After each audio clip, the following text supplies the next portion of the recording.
Boa tarde a todos. É com muita satisfação que nessa tarde de sábado nós vamos bater um bate-papo aqui com a Catarina Laboré e com a Larissa.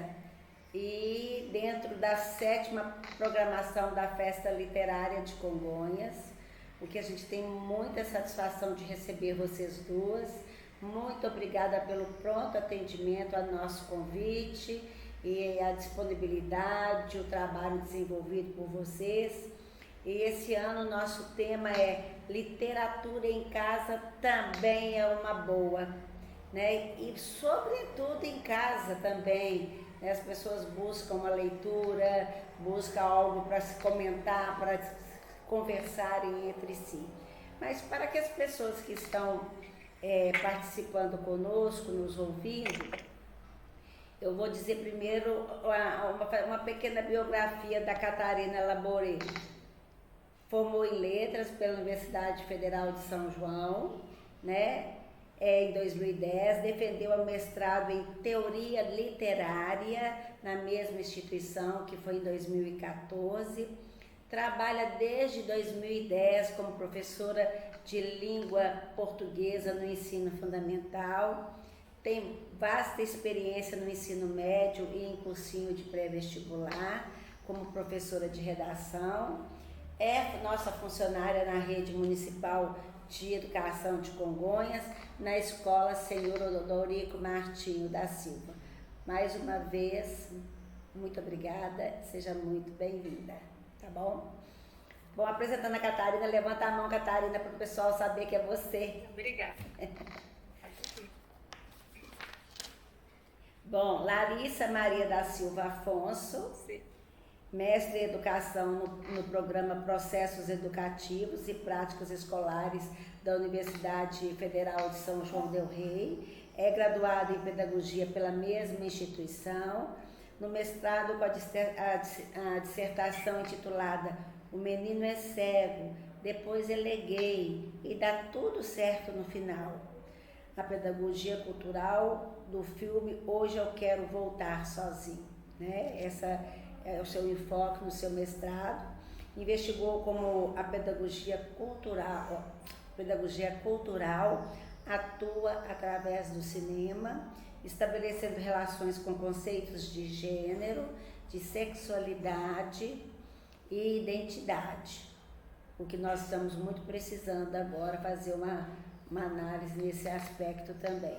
Na graduação atuou como bolsista do PIBID Pedagogia, que é o Programa Institucional de Bolsas de Iniciação à Docência, cujo projeto envolvia o tema Cinema na Escola, na qual ministrava oficinas para estudantes do Ensino Fundamental 1 sobre a criação cinematográfica.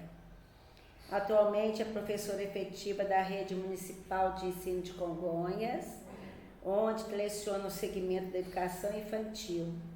Também é analista educacional da Rede Municipal de Conselheiro Lafayette e em 2018 ganhou o prêmio Parabéns, Mérito Pedagógico para o Paulo Freire, da Rede Municipal de Ensino de Congonhas, pela atuação no projeto Meu Quintal é Maior do que o Mundo, Poesia e Direitos de Aprendizagem. Então, Larissa, seja também muito bem-vinda. Obrigada por ter aceitado o nosso convite. E aí, fala assim, que agora já sabe que é você, mas seria bom você fazer só assim também, como a Catarina fez.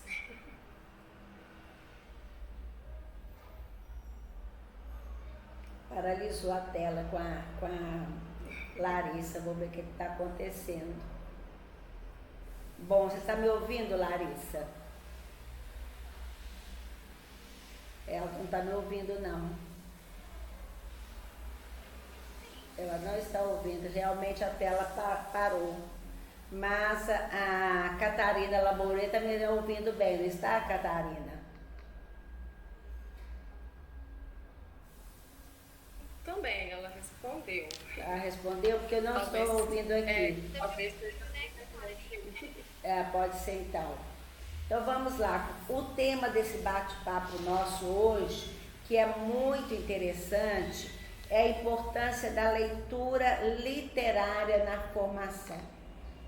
E aí eu queria que vocês discorressem sobre a importância da literatura na escola, na vida de uma criança, desde a creche. Quem gostaria de falar primeiro?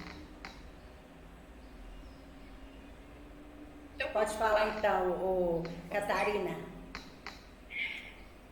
Gostaria primeiro de agradecer, né, o convite, agradecer ao Renan, à secretaria também, a você, Cida, cumprimentar a Larissa, que é minha colega nessa conversa. A literatura sempre teve um papel muito importante na minha vida, então é muito legal poder falar sobre esse tema aqui. Pessoalmente, eu sei dizer a importância da literatura para mim, né, de me acalmar, de me fazer refletir, de me deixar alegre ou triste, dependendo do tema. Mas como profissional de letras, eu acho que eu prefiro utilizar, ter como base, um texto muito interessante do Antônio Cândido, que foi um grande sociólogo, crítico literário da USP, né, pesquisador. E ele tem um texto que eu acho que combina muito bem com o nosso tema. O texto dele se chama O Direito à Literatura. Ele escreveu em 1988, que também foi um ano significativo para o nosso país, né? E ele defende que a literatura ela é um direito humano essencial. Essencial como alimento, como transporte, né? Como todos os outros direitos que a gente tem tão bem estabelecidos, né? E aí eu fiquei pensando, bom, a literatura ser essencial nesse momento de pandemia, a gente definiu lá no início, né, o que era essencial. Então, teve alimento, teve meio de transporte, remédios, o que ficou aberto, o que não ficou. E fica parecendo que a literatura é um luxo, né, em comparação com essas outras coisas. E o Antônio Cândido defende, e eu obviamente concordo, que a gente sempre precisa de algum tipo de fabulação, diariamente. A gente chega do trabalho e vai assistir uma novela, né? Sim. Eu acho que nesse período de pandemia, isso ficou muito claro. A literatura aí ele vai considerar desde a tradição oral, com as lendas, o folclore, né? Até a tradição escrita, né? Desde as mais simples, como uma quadrinha, até as mais complexas, como um Machado de Assis. E aí ele acredita que isso é indispensável. Durante a pandemia, a gente viu a nossa necessidade, né? O aumento de acesso a plataformas de streaming para ver série, todo mundo querendo ver live musical. E houve também um crescimento significativo na venda de livros, né? Então, a gente percebe essa nossa necessidade de fabulação diária. Se isso nos acompanha em todas as sociedades, né? Algo universal. Se isso nos acompanha todos os dias, então é, sim, um direito humano. Isso. Então, eu estava falando sobre a importância do conhecimento que a literatura traz, né? E dando exemplo, se um aluno vai estudar, então, nazismo, a teoria furada lá da superioridade da raça, e ele já leu Harry Potter, então já vai conseguir fazer a associação dessa teoria com a disputa de poder no enredo do livro, né? Então, pode ser, a literatura já deu para ele as bases para poder entender aquele tema, né? A gente lê lá no 9º ano, lá na escola, a gente lê o livro Quarto de Despejo, né? Que é um diário. Os alunos vão conseguir, a partir da leitura daquele livro, compreender que a desigualdade social é algo que vem de muito tempo. Então, a literatura, ela traz, sim, o conhecimento, e essa é uma das suas funções, mas não é a única. A segunda função que o Antônio Cândido fala é em relação à expressividade. A literatura, ela é a manifestação de mundo, de sentimentos, dos outros, né? E aí é interessante porque pode ser que, a partir dessa manifestação do outro, eu consiga reconhecer. Eu acho que para os alunos, né, da idade que eu trabalho, que são adolescentes, a literatura infanto-juvenil vai ter esse papel importante da construção da identidade, da formação, né, dessa pessoa, e ela pode acontecer de eu enquanto leitor, ler um livro e pensar, meu Deus, é assim que eu me sinto e eu não conseguia falar, né? Ou pode ser também que ao ler eu me depare com uma faceta minha que eu não conhecia. Sim. Então a literatura ela vai ter esse caráter de formação muito importante, né? Mas a expressividade não é só a manifestação do eu, ela é a manifestação também do outro. E nisso a literatura ela vai conseguir nos enriquecer muito, né? O Antônio Cândido usa o termo humanizar, né? A literatura ela vai nos humanizar, vai nos tornar mais compreensivos aos problemas alheios. Nesse período de pandemia, eu acredito que essas duas habilidades, né, de autoconhecimento e empatia, na verdade, são habilidades assim muito importantes de poder passar por esse período tão difícil, né? Às vezes, nesse momento de confinamento, podem vir à tona questões que se eu tenho autoconhecimento, eu vou conseguir lidar um pouco melhor, ou problemas familiares, né, que se potencializaram aí durante a pandemia. Eu vou entender por que o outro está bravo, por que o outro está abatido, né? Então, eu acho que essas duas habilidades aí, né, o autoconhecimento e a empatia que a literatura traz, elas contribuem muito nesse período, né? E até na questão de diversão também, né, que a Cida já tinha comentado anteriormente. Mas essas duas funções, o conhecimento e a expressividade, elas só funcionam porque existe uma organização textual criativa, diferente. E aí a gente vai para a terceira, tem o papel de professor. Seria a estrutura, né, a organização textual, que faz com que a literatura seja literatura e não outro tipo de texto, né, um texto jornalístico, um texto de divulgação científica, por exemplo. E é muito importante o papel do professor e o papel da escola nessa questão da organização textual. Aí eu acho que a gente está falando de letramento literário. Mostrar para o aluno, ensinar para o aluno, desde as formas mais simples, né, lá na educação infantil, até as formas mais complexas lá no ensino médio, quais estratégias que o autor utilizou, que tipo de texto é aquele, né? Então, qual é o gênero e suas características, quais são os elementos da narrativa, o que é um tempo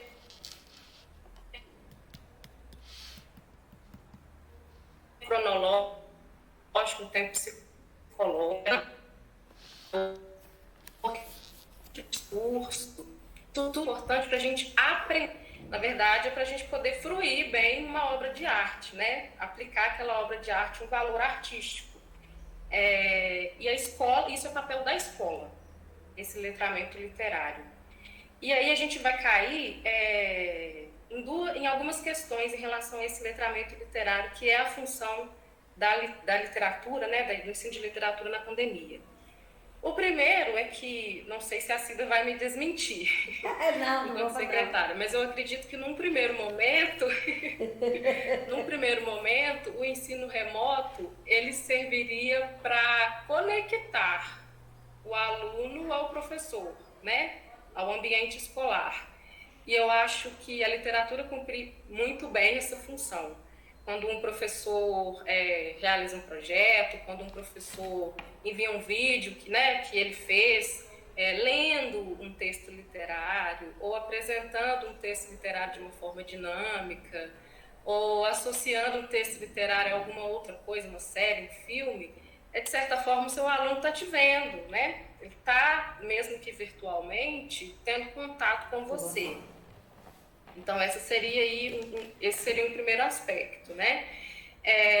O segundo aspecto, e aí eu estou sendo bem pragmática, é que a literatura ela faz parte do componente curricular. Então, quando a gente pergunta o motivo, né, da sua importância aí nessa questão do letramento, a literatura está lá no currículo, está lá na BNCC, né, no campo artístico literário. Então, assim, se a gente tem um estudo da língua portuguesa, e pessoalmente eu acho que a literatura é a expressão maior da língua, né? Mais maravilhosa. Então a gente tem também sim estudar literatura, né? Aprender a ler literatura. Então eu acho esse letramento literário durante a pandemia ele é importante por isso. E num terceiro ponto, até por uma questão mais política, né, vamos dizer assim. Se a gente for comparar as instituições públicas, né, públicas com instituições privadas, é claro que há uma desigualdade, né? E o nosso aluno, ele tem que receber o letramento literário, assim como outros alunos de instituições privadas estão recebendo. Então, ensinar a ler neste momento também é uma forma de tentar, mesmo com todas as dificuldades que a gente tem, né? De infraestrutura, de acesso à internet, de acesso à biblioteca e até mesmo de desânimo dos nossos alunos e nosso, né, pelo período, de tentar resistir a essa desigualdade. Então, eu acho que ensinar literatura nesse período e ler literatura é importante por isso. E essas três funções, né, a que eu me referi anteriormente, o conhecimento, a manifestação aí de uma expressão e a estrutura, né, ensinar a estrutura, elas vão atuar em conjunto. Sim. O aluno só vai conseguir se reconhecer,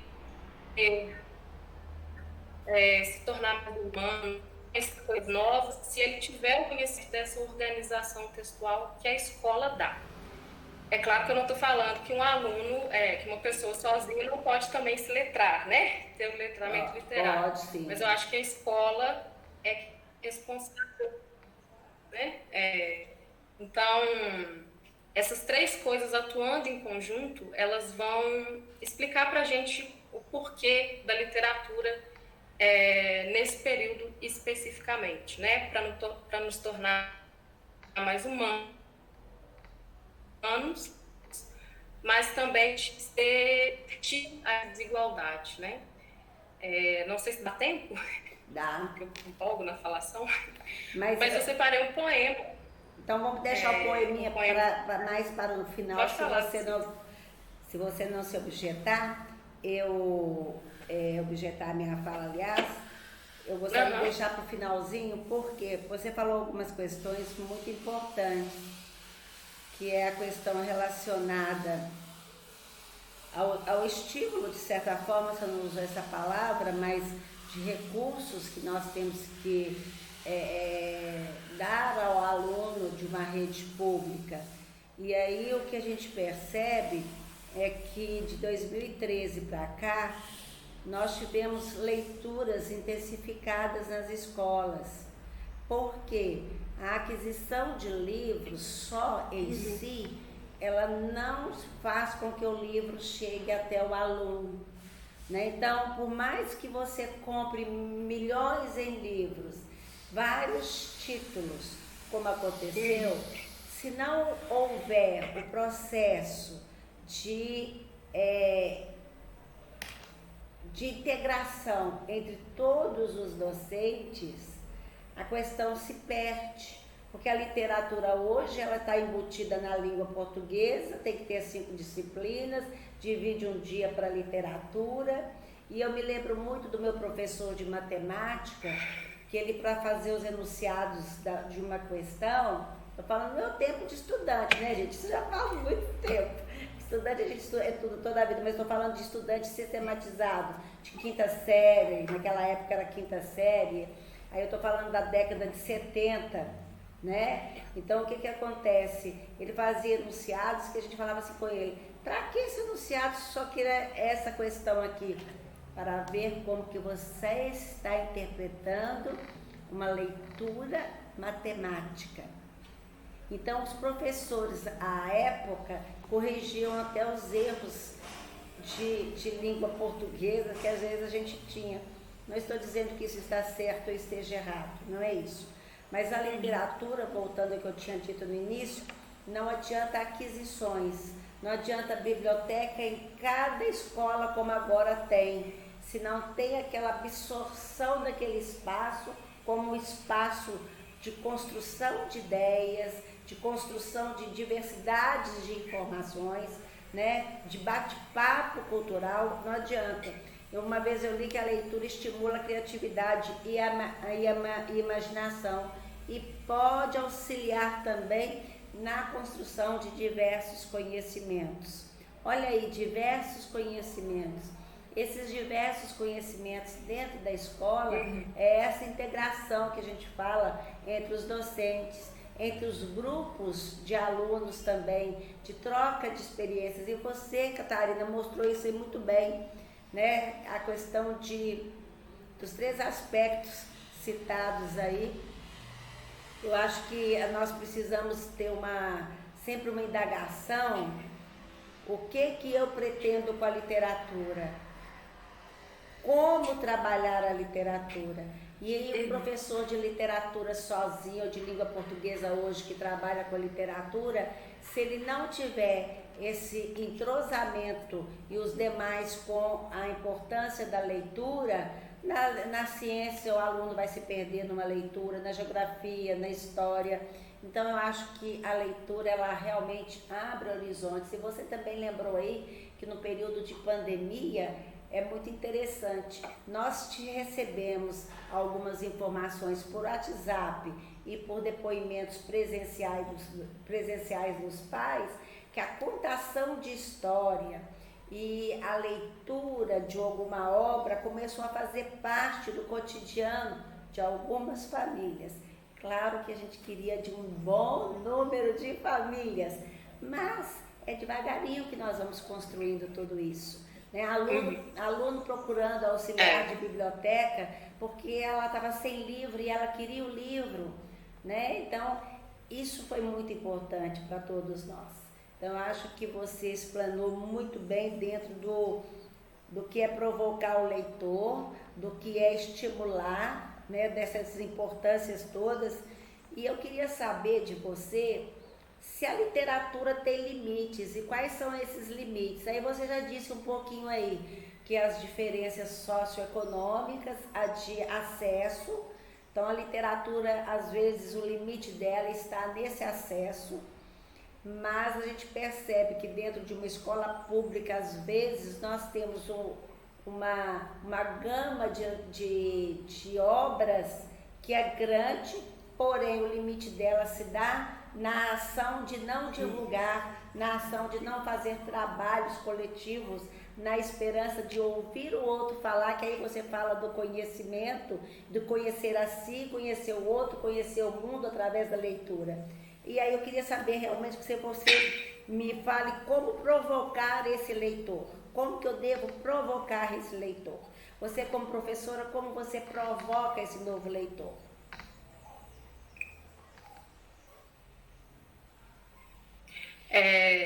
Eu acho que só fazendo um adendo aí, você falou muito do livro, da biblioteca, né?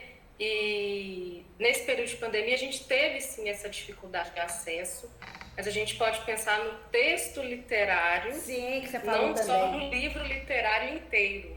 Sim, né?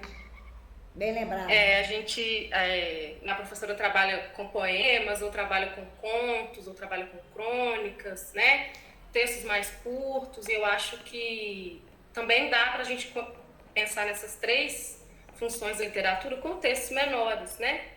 É uma estratégia nesse período de pandemia.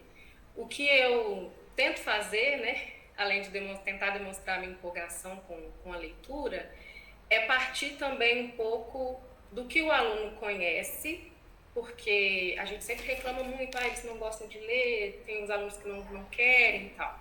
E realmente tem, mas a gente também tem muitos que gostam de ler, né? Tem os nossos alunos que gostam muito de mangás, tem os nossos alunos que gostam da Thalita Rebouças, a gente vê aí o tanto que tem de perfil de Instagram dedicado a livro, booktuber. Então eu tento utilizar um pouco essas estratégias, trazer coisas da tecnologia. Então, por exemplo, mostrar um vídeo de um booktuber, né? Ou então começar de algo que os alunos já tenham acesso, como uma série, né? Uma cena de uma série, e a partir daí mostrar que existe um livro por trás, né? Ou então um questionamento, ou então algo que eu queira pontuar, né? Durante a aula. A partir de alguns enigmas também, eu acho que é interessante para a gente poder começar e questionando o aluno como se fosse um enigma. Para isso, por exemplo, histórias de detetive, contos de terror, ouvir, já utilizei na sala também um conto de terror em áudio, né, como se fosse um audiobook, os alunos prestaram muita atenção, porque foi uma coisa diferente. Então, eu acho que existem diversas estratégias que a gente pode utilizar, né? Pode ser que uma estratégia não atinja aquele aluno, mas outra atinja, né? E a gente vai testando, né? Ler para eles também, até os mais velhos, que é uma coisa que eu fazia pouco, eu percebi que eles também gostam. Então, por exemplo, a gente lê contos de detetive, né? Então, a gente escolhe um conto, gasta uma aula, né? Mas tudo bem, leio o conto de detetive até antes do desfecho, deixo o desfecho para o dia seguinte. Peço para que eles, como atividade, tentem, né, adivinhar o desfecho. No outro dia tem que todo mundo voltar, cada um com o seu final do conto, e a gente lê.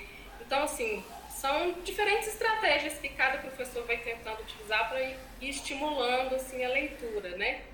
É difícil, mas, ao mesmo tempo, se a gente consegue atingir um aluno, é bem prazeroso, assim, é gratificante, né? Catarina, você está de parabéns. Eu queria ser até sua aluna, sabe? Muito embora eu não possa achar ruim com a minha professora de literatura à época, Neiva de Freitas, que naquela época a leitura, é claro que, como você disse, tem textos narrativos, tem pequenas composições que fazem parte da literatura. A literatura não é um livro por excelência. Mas na minha época, a literatura, época que eu falo, de quinta série, tá? Então já vai muito tempo. Então, e aí de quinta série nós líamos José de Alencar, nós líamos Machado de Assis, fazíamos seminários e debates, né? Então o famoso debate se Capitu era traiu ou não traiu, então tudo isso, traiu ou não traiu, o Índio Peri, gente do céu, que coisa, né? A Sicília, eu estou até lembrando, mas isso é uma leitura que a gente vê. O Pequeno Príncipe, que nós fizemos lá na 7ª série, e aí tinha que declamar. No 4º ano, quando a gente chegava, a inspetora, era a dona Raimunda, tinha que ir na frente para declamar Olavo Bilac. Então, é todo um contexto anterior de uma literatura, e de uma leitura, e de construção de poesias, e de análise de poesias, bem diferente, mas que não foge na sua essência, que é o gosto pela leitura, o gosto pela escrita, né? E de interagir com aquele texto, com aquela frase, com aquele livro, e ele se reportar a um diálogo. Isso existe independentemente do lá atrás e do que vem para frente. Eu li um livro da leitura ontem, hoje, amanhã, da Marisa Lojolo, né? Então ela instiga nesse sentido. Ele é um livro de 2018. Ela faz esse questionamento, então acho que é muito interessante. Quem não leu, dê uma lidinha. Mas agora não sou eu que tenho que falar, não. Agora nós vamos passar a palavra para a Larissa. Depois você vai ler seu poema, sua poesia, tá? Tá, Catarina? Tá longe não. Larissa. Tá ok. Para você, Larissa, é a questão do estímulo a essa leitura. A palavra estímulo, eu não gosto muito dela não, porque o estimular, ele é muito subjetivo e é parte do outro.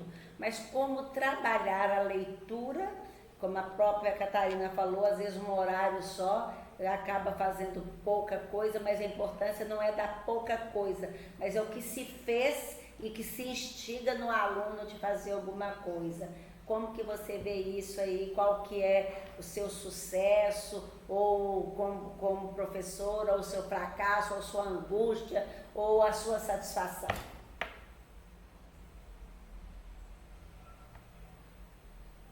Olá, pessoal. Obrigada pelo convite, né? Agradeço aí principalmente a Luz Maria, foi ela que passou meu nome para o Renan, né? Agradecer também aí a Catarina, é muito interessante, muito legal ouvi-la, e a Cida também, né? Obrigada pelas palavras aí. Bom, eu queria começar falando, assim, uma frase do Manuel de Barros, de um dos seus poemas, que ele vai dizer que o olho vê, a lembrança revê e a imaginação transvê. É preciso transver o mundo. Então, quem mais poderia nos ajudar a transver o mundo do que a literatura? Que as artes em geral, né? Inclusive a literatura. E aí, pensando nessa questão que você me faz, né? Como estimular os alunos? Bom, vou falar de onde eu venho, né? Eu sou professora da educação infantil. Atualmente, trabalho com o Maternal 3. São crianças de 3 e 4 anos. E eu posso assegurar que todas as crianças adoram, amam literatura. E é muito gratificante perceber isso desde bem pequenos mesmo.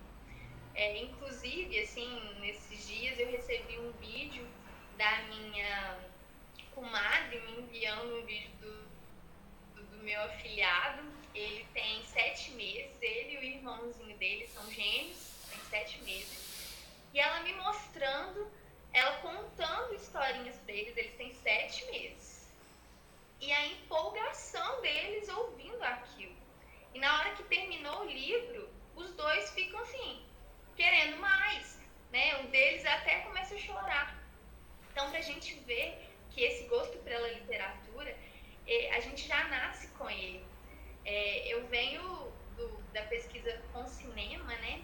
E o Carrier, que é um dos teóricos do cinema, ele vai dizer que muitos cientistas que nós somos constituídos de átomos, mas confia que nós somos constituídos de história. E eu acho que ele tem razão. Então, assim, como estimular? Para mim, isso é uma questão muito assim dada, porque na minha rotina enquanto professora de educação infantil, eu posso dizer que eu não passo um dia sem contar uma história, seja pegando o livro e contando para os meninos, seja contando a partir das histórias que eu já conheço, seja ouvindo eles do que eles têm para dizer na hora que eles vão me contar o que eles fizeram sobre o final de semana, seja uma ida no parquinho, que na fila eu vou estimulando eles a imaginar outros lugares que a gente esteja passando. Isso para mim é também literatura. Isso também para mim é um estímulo à imaginação, é um estímulo a esse transver o mundo, né? Então, o que eu estudei e estudo e percebo é que nós professores, né, enquanto professores, nós temos que gostar de ler para conseguir passar isso para os meninos, né, esse nosso amor pela literatura, para conseguir passar para esses meninos, porque pelo menos nesse início de formação, que é onde eu atuo, as coisas vão acontecendo com muita naturalidade. Eles gostam de ouvir história. Isso faz parte deles. Os meninos não precisam nem saber ler para saber contar as histórias. Eles pegam os livros e eles conseguem, a partir dali, elaborar o que está sendo colocado, seja por imagem, seja por objeto, seja por qualquer estímulo. Então, eu acho que o nosso papel enquanto educadores é oferecer, né? Que a gente esteja aberto a contar histórias, a ouvir histórias, a oferecer livros, a oferecer poesias, a oferecer um mundo literário para eles. Acho que é isso. Tá. É muito bom ouvir tudo isso, porque quando nós adquirimos livros de literatura para a creche, a gente se reporta no tempo, né? Os livros de alfabetização, por exemplo, a gente folheava para ver se tinha alguma ilustração. E hoje em dia, os livros da educação infantil, principalmente, eles têm qualquer texto, ele segue com uma ilustração colorida, viva. E eu lembro que nós adquirimos até com tecidos, para que a criança não machucasse e pudesse passar este livro. E aí isso me deixa muito feliz quando você fala que não tem um dia que não se conta a história, porque é o imaginário da criança que eu também tenho que instigar cada vez mais para que ele sonhe, para que ele vislumbre, para que ele imagina, né? E às vezes a criança precisa disso e às vezes por falta de tempo o pai, uma série de questões que eu não quero entrar aqui, que são justificadas, também não são habilitados para isso, se esquece do processo da audição para ter a fala, ou da fala para chegar na audição, para chegar na mente, para chegar no imaginário. Então eu falo que a leitura, ela é um condãozinho de fada, porque a leitura nos leva para infinitos lugares. E aí, perguntando para vocês duas, agora já não é somente uma pergunta que está direcionada com a clientela de vocês, não. Seja da educação infantil, seja do 1º ao 5º, ou do 6º ao 9º, ou da faculdade. Hoje, para vocês, dentro do universo de análise que vocês fazem, existe um tipo de leitura que existe mais adepto a ela ou não? O que vocês acham? Entendeu? Se tem mais adepto para a leitura A, B, C ou D ou não. Igual nós temos para a música. Sim, assim, há estilos, né? Tem alunos que gostam de ficção científica, tem alunos que gostam de histórias de detetive, outros gostam de histórias de terror. O que eu percebo pelos adolescentes é que há uma expectativa muito grande em relação ao enredo. Tem que ser aquele enredo que prende, muitas coisas acontecendo, né? Eu sinto não uma dificuldade, mas até pode ser até uma questão de gosto, né? De histórias em que o enredo seja muito simples. Eu acredito que há uma dificuldade maior para gostar daquele tipo de livro. Eu até comentei a respeito, né, do conto psicológico, que eu tive que explicar para os meninos agora a diferença do tempo cronológico e do tempo psicológico. Geralmente esse tipo de narrativa, por exemplo, tem a Clarice Lispector, a Lígia Fagundes Telles, elas utilizam bastante essas narrativas. O enredo não tem, quase nada acontece, né? É tudo muito mental. E eu sinto que esse é um tipo de gênero que afasta um pouco os alunos, mas eu acho que as pessoas, no geral, elas gostam de muito enredo, né? Muito acontecimento. Mas também e os acontecimentos. Mas é algo que também, a partir do letramento literário que eu falei, né, de saber observar o valor da obra, a gente vai adquirindo, né, aos poucos enquanto leitor. Você falou que não tinha bem um público específico, mas eu penso muito no meu público, né? Eles gostam muito de ação, aventura, né? Alguns gostam de romance, mas desde que tenham acontecimentos, assim, muitos, né? Muitas ações narrativas. Ótimo. E você, Larissa? Eu não sei se eu conseguiria responder isso. Eu acho que eu devo isso para as análises teóricas de literatura, porque não é o meu campo de pesquisa e nem o meu lugar de fala. Mas eu posso dizer da minha experiência enquanto apreciadora, assim, de livros. Eu me interessava mais nova, foi o que a Catarina diz, para essas histórias em que os enredos sejam mais instigantes, que aconteçam várias ações, que prenda a nossa, né, o leitor aqui lá para você ver o próximo capítulo e assim, te prende dessa forma. Mas a partir do momento, como ela disse, né, usando as palavras dela, que foi acontecendo um letramento na minha vida, um letramento literário, eu comecei a apreciar outras narrativas. Então, hoje em dia, um dos livros que eu mais gostei de ter lido foi As Meninas, da Lígia Fagundes Telles. Então, assim, a Clarice Lispector, eu tenho quase todos os livros dela. São livros que chamam muito a minha atenção.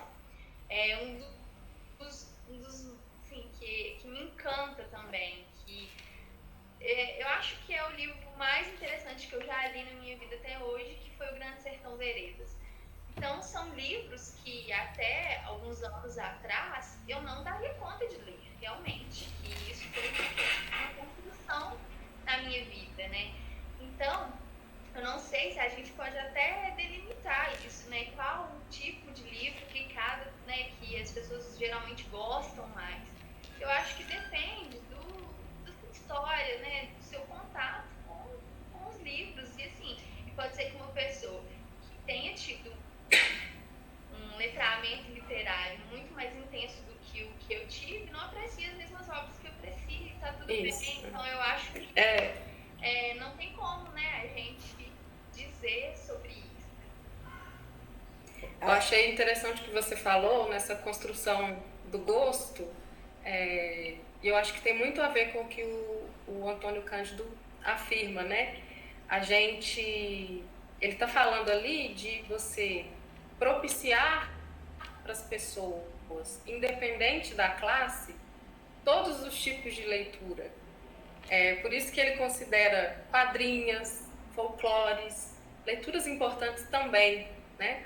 Mas que as pessoas tenham acesso às leituras mais complexas, para que depois elas possam definir, não, isso aqui eu não gosto, eu prefiro outro gênero, né?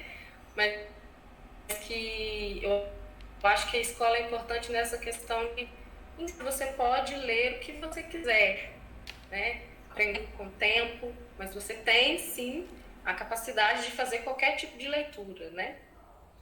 Inclusive vocês falaram da Clarice Lispector, eu estava até aqui procurando, mas não achei não, que teve uma entrevista anteontem, se não me engano, no jornal O Tempo, com uma exposição em Ouro Preto totalmente virtual, falando que a Clarice Lispector, a obra dela, tem uma estranheza diante do cotidiano, né? É uma leitura mais erudita mesmo, né? E bem mais complexa de interpretação. E eles agora vão fazer um recorte da obra dela, vista pelo próprio autor, né? De como que ela se via.